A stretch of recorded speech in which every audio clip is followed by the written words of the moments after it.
બોલો પુરુષોત્તમ ભગવાનની જય। બોલો શ્રી કૃષ્ણ કનૈયા લાલ की जय। તો મિત્રો આજે આપણે એકાદશી 11ની વાર્તા એટલે કે કથા સાંભળવાના છીએ, જે અત્યારે અધિક માસ ચાલી રહ્યો છે તેની અધિક માસની એકાદશી 11 આવે છે અને બધા જ વાલા ભક્તો રહેશે।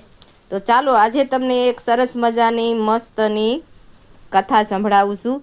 જો કથા સારી લાગે તો લાઈક કરજો, શેર કરજો અને ચેનલમાં નવા હોય તો ચેનલને સબસ્ક્રાઈબ કરી દેજો। જય શ્રી કૃષ્ણ। ચાલો તો આપણે કથા શરૂ કરીએ।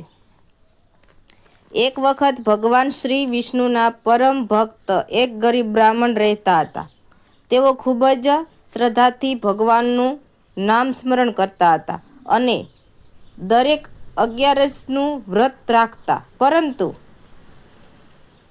ગરીબીને કારણે તેમના ઘરમાં ઘણી મુશ્કેલીઓ હતી। સમય જતાં અધિક માસ આવ્યો। બ્રાહ્મણે વિચાર્યું કે આ અધિક માસ ભગવાનને અત્યંત પ્રિય છે, એટલે બહુ વહાલો છે, તેથી આ માસમાં વિશેષ ભક્તિ, પૂજા, જપ, તપ અને એકાદશી વ્રત કરવું જોઈએ। તેમણે અધિક માસની એકાદશીનું નિષ્ઠાપૂર્વક વ્રત રાખ્યું। ભગવાન શ્રી કૃષ્ણ અને શ્રી વિષ્ણુ જીની પૂજા કરી, કથા સાંભળી અને રાત્રે જાગરણ કર્યું। આ રીતે ભક્તિ કરવાથી તેને પ્રભુ ભક્તિ સેવાનો લાભ મળે છે અને ભગવાન શ્રી કૃષ્ણ વિષ્ણુ તેના ઘરમાં સુખ શાંતિ આપે છે।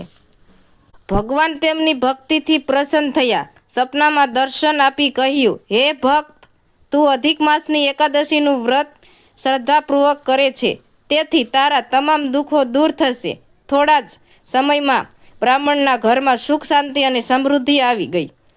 ભગવાને વધુમાં કહ્યું કે મનુષ્ય અધિક માસમાં એકાદશીનું વ્રત કરે, કથા સાંભળે, દાન કરે અને ભગવાનનું નામનું સ્મરણ કરે, તેના પાપો નાશ પામે છે અને પુણ્યની પ્રાપ્તિ થાય છે। અંતે તેને વૈકુંઠમાં વાસ મળે છે। હે પ્રભુ, ગરીબ બ્રાહ્મણને જેવા ફળ્યા તેવા સૌને ફળજો। અધિક માસની એકાદશીનું વ્રત, પૂજન, કથા અને ભજન કરવાથી જીવનમાં સુખ શાંતિ અને સમૃદ્ધિ પ્રાપ્ત મળે છે તથા ભગવાનની કૃપા પ્રાપ્ત થાય છે। બોલો પુરુષોત્તમ ભગવાનની જય। કૃષ્ણ કનૈયા લાલની જય। કાઠા ગોરની જય।